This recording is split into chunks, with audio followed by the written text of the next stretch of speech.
خلاص متاكد باللي انت بتقوله؟ طيب 30 دولار فطار وغدا وعشاء ماشي. وفسح. بص كل اللي اقدر اقوله لك احنا هنروح كل ده وقول مينيمم 5 اماكن. وهنفطر وهنتغدى. انا متنازل عن العشاء، هنشوف ممكن ما تنزلش. هنفطر وهنتغدى وهنروح الاماكن دي، ويا عم هعشيك لو انت هتقدر تاكل كام. ب 30 دولار. ب 30 دولار. 30 دولار اللي هي كام مثلا؟ 110 درهم. 110 درهم. بتنبأ لك بالخساره من دلوقتي. ولو انا كسبت؟ لو انت كسبت ليك مني 500 دولار. لا 500، انا هشتغل بنفرين. انت لوحدك 30 دولار وانا وانت 30 دولار. الخسران هيدي للتاني 1000 دولار. 500 دولار مش مربحه يا اسطى. معلش انا خايف برضه.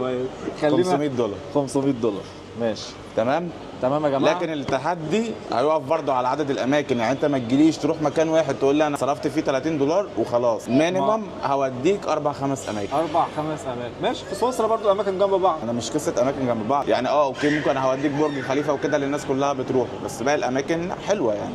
خلاص يلا بينا. يلا بينا. صباح الخير، على دبي رايحين امبارح. وزي اي حد بيروح دبي بيبقى خايف من الاسعار وخايف ان الدنيا هتبقى غاليه جدا. فكنت بكلم محمد صاحبي طمني كتير وقعد يقول لي ما تقلقش هتلاقي الدنيا سهله جدا ومش هتصرف كتير خالص. قلت له ازاي؟ قال لي خلاص تعالى نعمل تحدي ان احنا نقضي يوم كامل ب 30 دولار. قلت له ايه ده؟ كلام مستحيل. قال لي مفيش حاجه اسمها مستحيل، تعالى وهنعمل التحدي وانت كمان هتعمل نفس التحدي بس في سويسرا وتشوف هتقدر تعيش يوم كامل ب 30 دولار ولا لا. تقريبا من دلوقتي انا خسران، بس احنا عندنا فرصه في الفوز. ليه بقى؟ لان محمد صعبها على نفسه امبارح وقال لي احنا الاثنين هنصرف 30 دولار فطار وغدا وعشاء. مش مصدق اللي هو بيقوله بس هنشوف.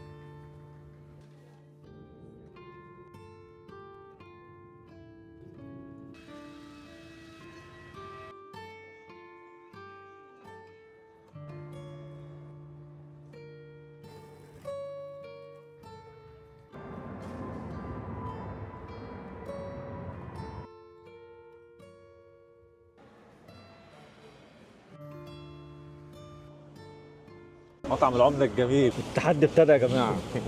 هنفطر. فطرنا ايه؟ شوف براحتك. لا ما هو براحتي دي وانا براحتي دي، ممكن اخلصك ممكن اخسرك دلوقتي. انت اللي هتمشي الدنيا انا ماليش دعوة. بص احنا ممكن نجيب في حاجه كده اسمها سيرفيس. تمام هتقضينا انا وانت يعني فول وبطاطس وفلافل ومسقعه وعيش وكده. المفروض ان هو ب 25.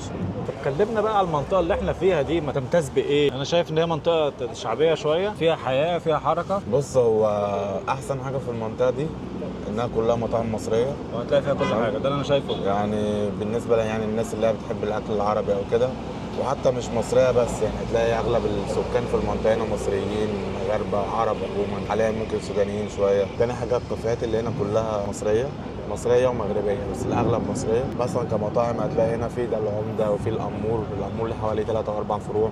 دول برضو فول وفلافل هوريهم لك دلوقتي. هنا الناحيه دي في بحه وفي بلبن. وده يعتبر كده اول مكان احنا رحناه ولا ده مش ضمن الاماكن؟ لا من ضمن الاماكن. ده من دي ضمن منطقه اسمها ايه؟ ابو هيل. منطقه ابو هيل دي تعتبر منطقه ايه؟ الناس يعني تيجي تفطر فيها مثلا فطار او غدا او كده او كافيهات واسعارها قليله جدا. دلوقتي كده الحساب ايه؟ 22 واحنا قلنا معانا 110 ناقص 22 يبقى 98 88 وكام؟ 88. قهوة ام الدنيا دي انا بقعد فيها من 2016. ايوه انا فاكر لما جيت 2017 قعدنا فيها برضه. طبعا احنا للاسف مش هينفع نقعد في القهوه عشان خاطر فلوس التحدي. طب دلوقتي احنا الواجهه بتاعتنا ايه؟ يعني احنا ممكن دلوقتي نعمل بقى زي ما كل المصريين بيعملوا، هنطلع على دبي مول وبرج خليفه. اتوقع هنصرف هناك فلوس؟ لا مش هخليك تصرف حاجه. طب يعني هنقعد نتفرج مش هنقعد نشرب حاجه؟ لا يا اسطى الفلوس هتخلص كده. احنا المفروض احنا معانا دلوقتي 88 درهم. الحمد لله فطرنا. تمام فطرنا والاكل كان بصراحه جميل جدا. بينا ننزل نشوف التحدي بتاعنا هيبقى عامل ازاي في سويسرا. دخلت دلوقتي عملت سيرش وشفت ال $30 هيعملوا كام فرنك سويسري، طلعوا عاملين 27 فرنك سويسري. يعني انا المفروض اصرف النهارده 27 فرنك سويسري، الخروجه بتاعتي والفسح والاكل وكل حاجه. فطبعا عشان اقدر اعمل ده قبل اي حاجه عملت القهوه بتاعتي وهشربها في البيت لان مش هقدر اشربها بره، لان فنجان القهوه بس بره في سويسرا عامل 5 فرنك. فهشرب القهوه هنا وهنزل افطر. المهم ان شاء الله بامر الله هحاول ان انا ما اتخطاش ال 27 ان شاء الله. قبل ما نبدا بقى خلونا نطلع الاول ال 27. ادي 20 نشوف من هنا 10 كمان. هخش دلوقتي افك هشتري الكرواسون وهخلي في جيبي بس البقيه، يعني بعد ال 27 هنشوف الكرواسون هيبقى بكام. يعني حاول ما اطلعش لا الفيزا ولا اطلع اي حاجه. امين هم دول 40 هنشيل منهم دلوقتي 13. حظنا حلو في تخفيض عليها، طالما تخفيض بقى هناخد 2 عشان نشبع. لا يا جماعه شكلها متيسره ان انا اخش الاقي في عرض على الكرواسون متيسره. ان شاء الله هكسب. هنشيل 13 صح؟ ادي 10 بقى معايا 6 فرنك. 6 فرنك و10 و20 يعني 26. طب ازاي كده في غلطه؟ 40 ناقص 27 13. طب الغلطه فين؟ الغلطه فين؟ حد يقول لي بسرعه. ايه ده يا عم انت مجنون يلا. مظبوط والله. كده معايا 25 و60 قرش. المفروض بقى نكمل بيهم اليوم وهنكمل ان شاء الله. ان شاء الله انا هكسب ومش هغش على فكره والله. واول مكان هنروحه بقى يا جماعه هو مكان مجاني بالمناسبه، قلعه جوتش. من عند قلعه جوتش بقى دي انت بتقدر تشوف المدينه كلها من فوق. في مكان كده تعالى اوريه لكم. من عند بوابه الاوتيل تقدر تخش هنا هتلاقي بوابه. من عند البوابه هنا هتقدر تشوف مدينه لوتسيرن كلها من فوق. بجد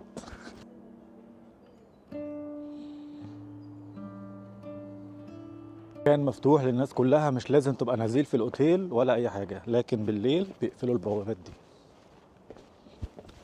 اي مكان في سويسرا هتلاقي فيه العلامه دي تعرف ان المكان ده مصنف من الاماكن السياحيه في سويسرا. الغريب بقى ان انا سامع من هنا بيعملوا بروفا دلوقتي على الفاسناخت اللي هيبقى موجود في شهر فبراير ان شاء الله، الاحتفاليه اللي هم بيلبسوا فيها الاقنعه والحاجات الجميله دي. تقدر كمان وانت عند جوتش لا هتمشي في الطريق ده تلاقي في مكان بقى بيبقى كله اشجار تقدر تمشي فيه. تقدر كمان من عند البيت ده، مكان مفتوح ولا مقفول؟ مكان مقفول دلوقتي. لو هو مفتوح بتقدر تخش جوه عشان هنا في كافيه لما بيبقى فاتح تروح عند القلب ده. وبالمناسبه القلب ده بيبان من وانت تحت في المدينه يعني. وبكده يبقى خلصنا اول مكان من الاماكن اللي هنزورها النهارده. عدوا معايا يا جماعه عشان انا بنسى بسرعه. احنا عملنا بقى ايه؟ نقله حضاريه من المنطقه الشعبيه على دبي مول. فخامه بقى الفخامه والشياكه وكل حاجه. انت كل حاجه. انت غريب انت قلت لي احنا مش هنصرف حاجه. ماشي يعني انت لسه واكل. عايز تعمل ايه في دبي مول؟ عايز انت لسه واكل دلوقتي. عايز اشرب مثلا. عايز يعني عطشان يا سيدي. يا عم اجيب لك ميه. طيب الميه بدرهم يا عم. بدرهم؟ معقول؟ او في دبي مول اغلى شويه بس انا هجيبها لك بدرهم. في دبي مول بدرهم؟ هتصرف انا بقى. هتعبي لي ازازه. هتصرف. طب يا جماعه خلاص هو وعدني ان هو يتصرف. هنشوف بقى. ما تقلقش. الحي ده جوه مول دبي. احنا دلوقتي في دبي مول. يعني انا مش محتاج ان انا اقول لك ان احنا لو دخلنا اي مطعم من دول انا خسرت التحدي في ثانيه طبعا. بس المهم ان انت شبعان. لما تجوع بقول لي. انا بصراحه انا شبعان. يعني ما اقدرش مش هقدر اكل. يعني حتى لو قدامي ايه دلوقتي فعلا مش هقدر اكل. ممكن كانت دي خطه منك ان انت تاكلني فول وطعميه على الصبح يعني مش عارف. بس بجد انا شبعان يعني الحمد لله. الحمد لله. حي الصين الجميل.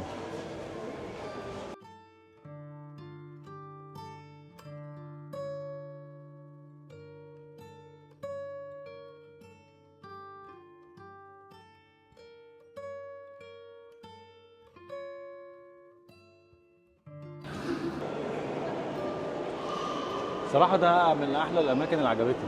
يعني يعتبر مكان مجاني وتصور فيه بقى صور بقى زي ما أنت عايز. يعني صور ببلاش. أنت هنا زي ما أنت شايف يعني إحنا يعتبر لسه في جزء صغير من دبي مول. اللي هو الحي الصيني. الحي الصيني.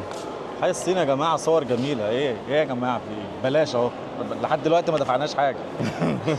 هنشوف بس هو وعدنا يجيب لي ازازه ميه ب1 فرنك، فواحد 1 درهم. 1 درهم.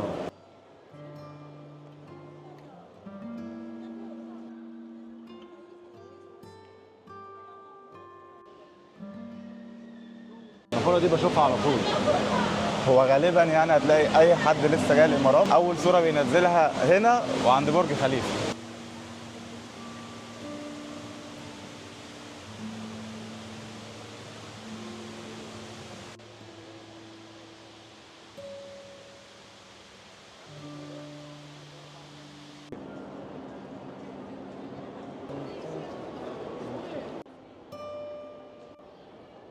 عند اشهر تاني مكان موجود عندنا هنا في مدينه لوتسيرن، وهو البحيره بتاعه لوتسيرن الجميله. بقى تعالوا بقى نتمشى. هشتري ايس كريم تقريبا حوالي ب3 فرنك 70 على ما اعتقد لو انا هاخد بوله واحده. فده كده المكان التاني اللي هنشوفه هنا في مدينه لوتسيرن. طابور الايس كريم يا جماعه جميل، احلى طابور بقف فيه.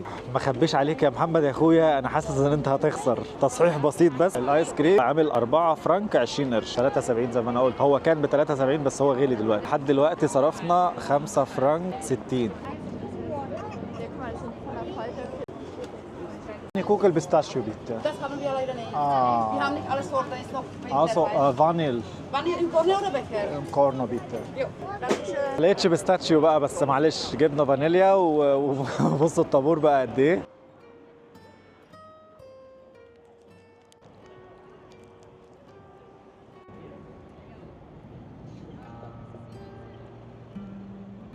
ثواني بس يا جماعه اخلص الايس كريم وهبقى معاكم. وتقدر كمان من هنا تحجز تذكره وتركب مركب وتتمشى في البحيره، تتغدى عليها وتلف بيها لفه وترجع تاني. اختيارات كتير جدا في وسط البلد هنا.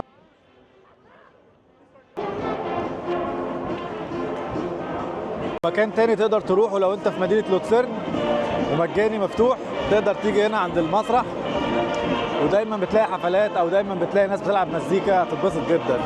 وعينا على ضفاف البحيره هنا والمكان هنا. وبالمناسبه المزيكا اللي انتم سامعينها دلوقتي ما هي الا تدريبات بس عشان الفصنع.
يعني ده انت قلت لي ان ده احلى مكان تاخد منه صوره لبرج خليفه. انت هيبقى في وشك اهوت مكسيكو وينجز. طبعا زي ما انت شايف المشكله بقى في الطابور اللي الناس واقفه فيه. طابور فعلا، طابور وقفنا كتير جدا عشان ناخد صوره، بس الصور بصراحه تستاهل الوقت. هو انسب وقت طبعا لو حد يقدر يجي الصبح، بس ايا كان برضه انت شايف دلوقتي المنطقه هنا فاضيه، وده صعب اصلا تلاقيه عند النافوره قدام المول، يعني صعب تلاقي منطقه فاضيه زي دي. انت ممكن تاخد دور مع البرج عند مكسيكو وينجز، هيبقى المسافه عندك فاضيه اكتر من عند المول. انت شفت الدنيا زحمه ازاي. صح صح، حتى وكمان البرج باين من تحت. انت هنا بتجيب الصوره الكامله. من هناك مش باين كله فعلا. معلومه يا جماعه نحب نقولها.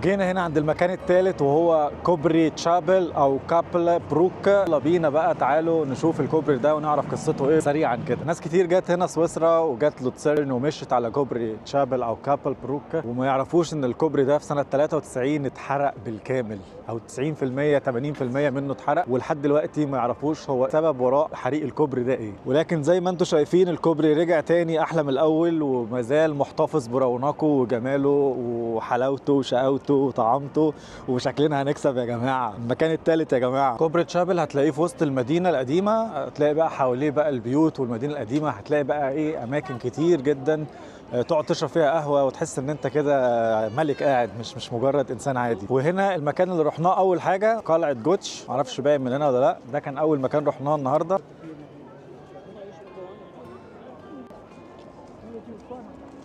انت عارف يا محمد حظك وحش في ايه؟ في ان انا اكلت 2 كرواسون، بص بصراحه قافلين لي معدتي كلها، مفيش مكان اصلا ان انا اتغدى. وهنا المدينه القديمه.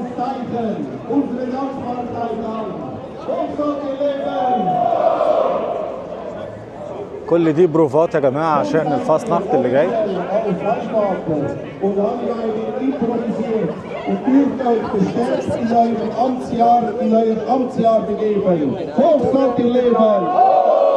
اخدكم بقى ونروح على مكان بعيد شويه عن وسط المدينه عشان ما تقولوش ان انا اخدتكم الاماكن كلها في وسط المدينه وضحكت عليكم. يلا هنطلع دلوقتي بره المدينه شويه ونشوف مكان جديد بقى، ايه شويه طبيعه. ولسه يا جماعه مكملين معاكم التحدي، وبصراحه لحد دلوقتي فعلا ما صرفناش غير 22 درهم، ورحنا اماكن كتير جدا، ودلوقتي تقريبا الساعه 4 العصر ولسه ما اعرفش هنكمل هنروح فين. رحنا اماكن كتيره، معانا محمد وانضم لنا عدنان. حبيبي عدنان. حبيبي يا حوض. رحنا دبي مول، ورحنا برج خليفه، ورحنا مكسيكان وينجز ولا مكسيكو وينجز، ودلوقتي موجودين في دبي ديزاين ديستريكت. ده شغلانه، ولسه لحد دلوقتي والله ما صرفنا غير 22 درهم. فرق كبير قوي. فرق كبير قوي. مش بعيده قوي. هنا ايه بقى الموضوع؟ يعني هو يعتبر هنا المنطقه هنا فيها اكتر الرسومات اللي هي بتبقى 3 دي للناس اللي بتحب تتصور، ومليانه كافيهات ستايل نضيف شويه. مكان زي كده التجمع الخامس عندنا في مصر يعني حاجه كده.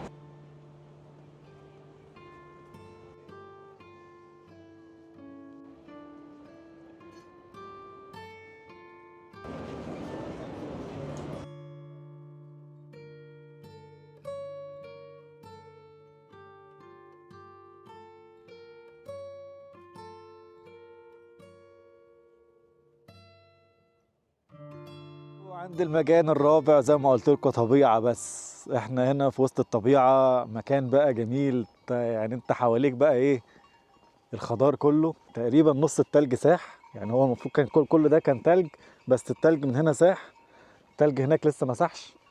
المكان ده يا جماعة روعة. انت بتيجي هنا بقى ايه تروق كده مع نفسك، لو انت عندك كلب ولا حاجة بتجيب الكلب بتاعك تتمشى معاه، عايز تتمشى لوحدك تتمشى معاك، واحدة بتحبها تتمشى انت وهي. فبنصح بالمكان ده. تقدر توصل له عن طريق محطة شطنس، وتطلع بأي أتوبيس يطلعك فوق عند الجبل، هتطلع تشوف المنظر الجميل اللي انا فيه ده. في شوية معيز هناك سامعين صوتهم، تعالوا نروح نشوفهم بيعملوا ايه.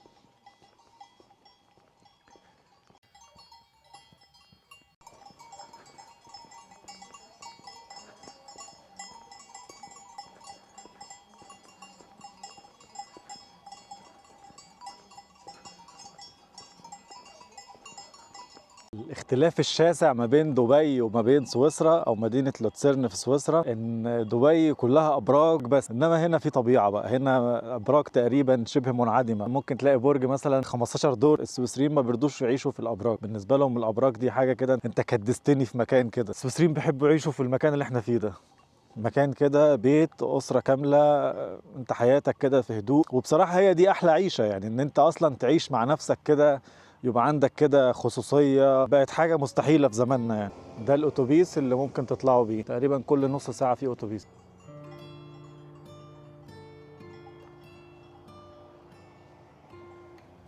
ما زال لسه معايا في جيبي، عشان برضو ما احنا ايه متفقين مع بعض. معايا ادي فرنك و40 21 فرنك و40 قرش. طبعا انا اقدر بيهم اتغدى واقدر كمان اتعشى، يعني انا ممكن اقسمهم على سندوتشين اتغدى بيهم واتعشى بيهم. انا كل الاماكن اللي رحتها ما دفعتش فيها فلوس تقريبا، غير هو بس عند البحيره جبت ايس كريم. وزي ما قلت لكم حظ محمد الوحش ان كان في ديسكاونت. اتنين شبعوني بصراحه جدا، والايس كريم كمان في بسكويت. يعني ان شاء الله هنكسب، وهارد لك يا محمد. انا متوقع ان شاء الله ان انا هكسب يعني. بصراحه وانا في دبي ما كنتش متوقع ان انا اكسب خالص. ويلا بينا على المكان الخامس، هيعجبكم جدا.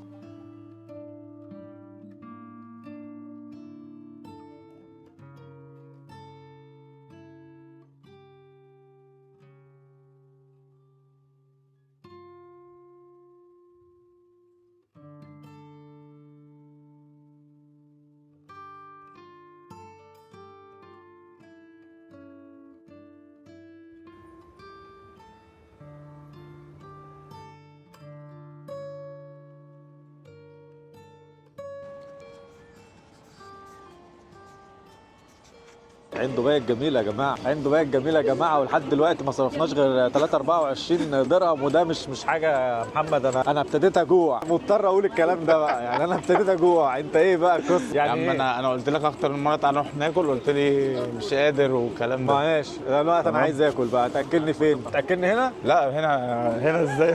احنا فاضل معانا 88 درهم. 88 درهم ما ياكلوناش هنا؟ لا لا والله. انا لحد دلوقتي ما موديك قصرتش 5 بصراحة. اماكن. أكتر من 5 أماكن تمام. بصراحة رحنا. ولحد دلوقتي احنا اكلنا الصبح، قلت لك اكتر من مره تعالى نروح ناكل، قلت لي انا شبعان لحد دلوقتي. زي ما انت عايز. ماشي. عايز ان احنا نخلص الفلوس ونروح. نخلص نحوش. الفلوس ولا خلونا نحوش. ولا نحاول؟ انا لحد دلوقتي انا كسبان.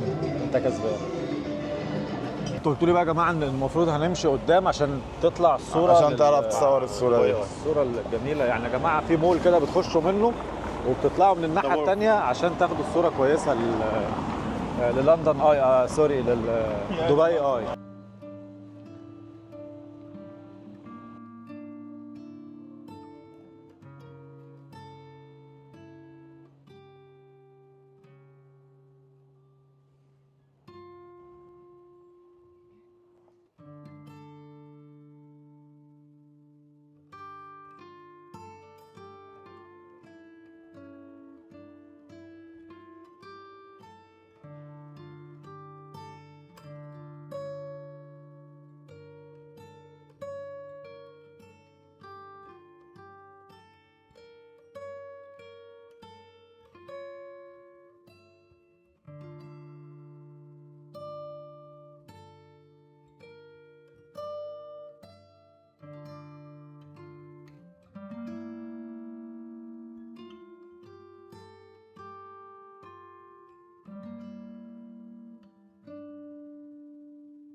وصلنا عند خامس مكان يا جماعه، وهو بيرجنشتوك. بيرجنشتوك ده هو استثمار قطري، هم تقريبا اشتروا المكان ده كله وعملوه منتجع جميل جدا، والفيو بتاعه حاجه كده وهميه. تعالوا نشوفها.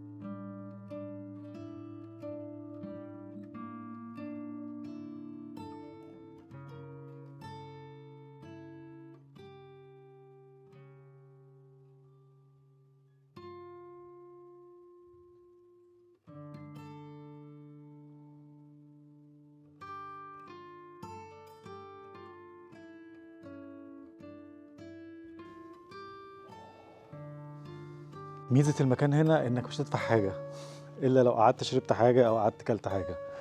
المكان هنا كله مفتوح بالكامل للناس، اي حد، مش لازم تبقى نزيل في الاوتيل. الفيو اللي احنا شفناه ده اول حاجة، تعالوا اوريكم الفيو التاني. واوعى تنسى الفيو ده. الفيو ده خطير.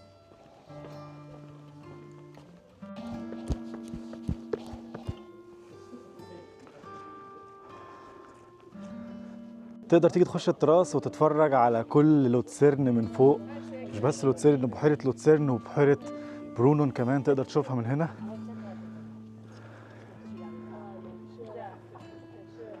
مكان بجد وهمي.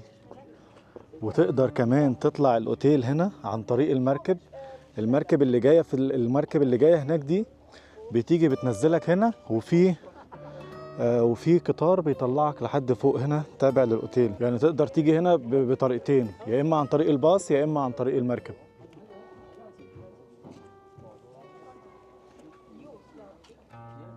تقدر كمان تقعد هنا وتشرب كافيه تقريبا سعره 6 فرنك او 8 فرنك لو تاخد كابوتشينو على ما اعتقد. مش غالي جدا بالنسبه للفيو اللي انت قاعد فيه، هيعجبك قوي. يلا خلصنا المكان الخامس، ويلا بينا بقى نبتدي ندوق طعم المكسب. نروح الاماكن بقى اللي هي بقى ايه. خلاص بقى احنا رقم 5 كده، احنا كده تعادل اماكن. هنشوف بقى ايه، هنزود اماكن تانية ايه.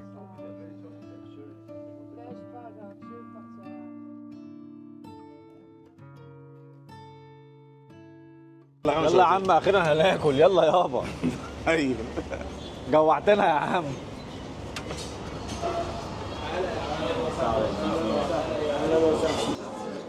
تسلم. ده ايه ده؟ وين حمص؟ ده حمص الشام مصري، حلبسة بالمصري. حلبسة بالمصري. تسلم. تسلم. اول حاجه خدناها ببلاش يعني. لحد دلوقتي برضه لسه ما اكلناش، بس حاجه ببلاش يعني بصراحه جميله. مرزق يا ابو السلكات. يا حبيبي انا كده كده كسبت خلاص. لسه ما كسبتش، ما انت لسه ما تعرفش انا في سويسرا هعمل ايه. ماشي، بس انا بالنسبه لي لحد دلوقتي انت عملت اللي انت قلت عليه، انما ما لو انا عملت نفس اللي انت قلت عليه واحنا كده تعادل.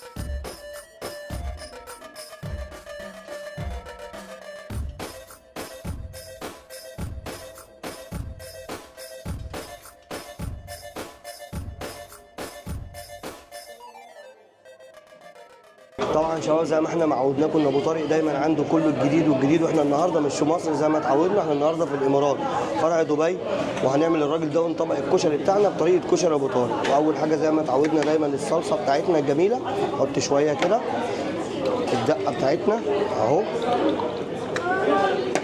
التوابل المخصوصه بتاعت ابو طارق شويه، بعدين شويه من الشطه، بس كده خلاص. نص الليمونه الجميله اهو، ونقلب. وبص بقى اللي جاي، هو ده شوف الكلام. ننزل بالتقليه، واخر حاجه الحمص بتاعنا، قلب قلب قلب قلب.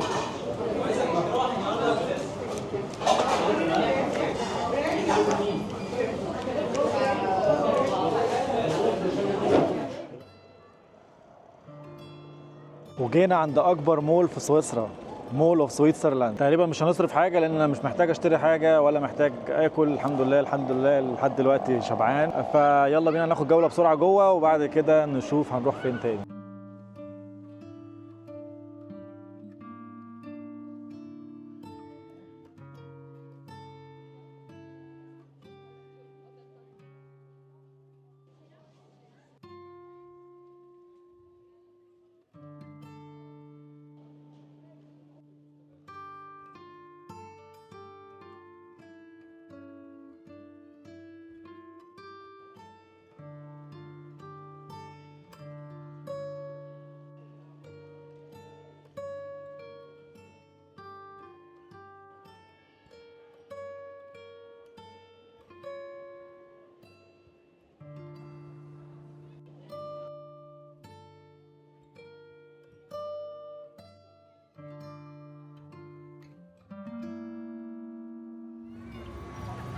واحدة ب 13 واحدة ب 20. أشطوطة ب 13. الأشطوطة السادة ب 13 والرز بلبن ب 20. كده 33.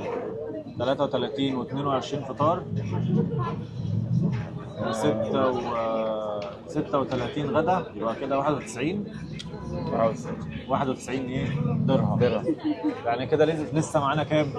كده لسه معانا 19 درهم. 19 درهم. انا عايز اشرب بقى ايه؟ عصير الافوكادو اللي انت قلت لي عليه. نجيب لك الافوكادو. طلع بقى ب 50، طلع ب 100، طلع ب 200، انا مش دعوه. اجيب لك افوكادو ب 5 درهم الكافتيريا. 5 درهم؟ اللي عصرينه بليمون. لا هجيب لك واحد خفيف. انا مش عايز حاجه تاني، بس ماشي. لو الافوكادو جه والفلوس ما وصلتش، ما عدتش ال 110، يبقى انت كده ايه؟ كسبت. بس انت كسبت فين؟ كسبت هنا. اوكي تمام؟ لما اروح بقى ان شاء الله سويسرا هشوف بقى انا هتعامل ازاي هناك.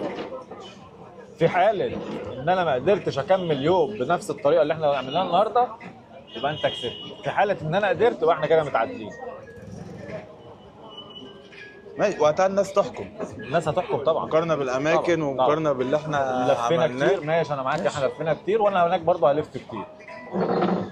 بغض النظر احنا هنا ما حسبناش البنزين، وهناك برضه مش هحسب البنزين. ايوه اوكي خالصين مصدق يا تمام؟ تمام. في الكلام فيه اي غلط؟ لو في حاجه اقول من دلوقتي عشان ما تجيش لا تقول لي. اتفقنا خلاص. يا جماعه وفى اهو، وفى جاب القشطوطه الجميله، وهو جاب لنفسه بالمانجا، ما حرمش نفسه من حاجه. يعني برضه ايه الراجل يعني ايه يشكر يعني. اخ عدنان منور. برضه اشطوطه مانجا. مانجا جميله، مانجا فستق. مانجا جميله قوي. الدنيا ابتدت تليل علينا يا جماعه هون. وبعدين بقى ايه، احنا دلوقتي رايحين المكان السادس او السابع او الثامن، انا ما بقتش بعد خلاص. فيلا بينا نروح نشوف اسد لوتسيرن.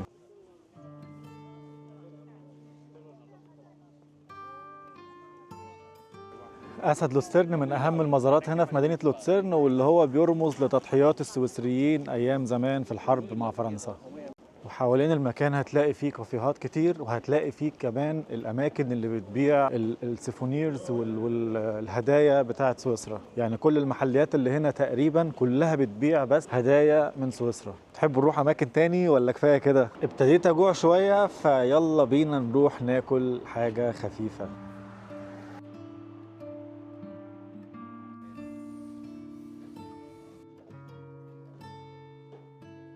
جينا بقى هنا هناكل، ولسه مش عارف.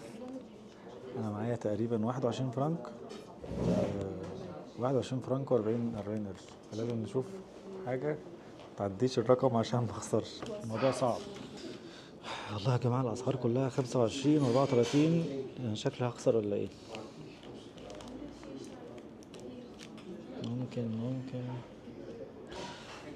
ممكن وجبة شاورما عربي ب 21، وأنا معايا 21 و40. شكلي هكسب. 21 صح؟ صح. اتفضل. بقى معايا فلوس، بقى معايا 40 رابطة ب 21 فرنك. هننهي اليوم بتاعنا. تقريبا أنا اللي كسبت ولا إيه؟ مين اللي هيحكم؟ وخلص خلاص التحدي بتاعنا، ويلا بينا نشوف بقى مين هيكسب فينا. انا عايز الجمهور وكل الناس المتابعين يقولوا لنا مين فينا كسب، انا ولا محمد. تقولوا رايكم بجد، الراي رايكم. لو حابين نعمل تحدي جديد قولوا لنا في الكومنتات، وان شاء الله نعمل لكم تحدي من كل دول العالم بامر الله. ما تنساش تعمل لايك وكومنت وسبسكرايب للقناه، وعشان تشوف كل جديد فعل الجرس. يلا بينا.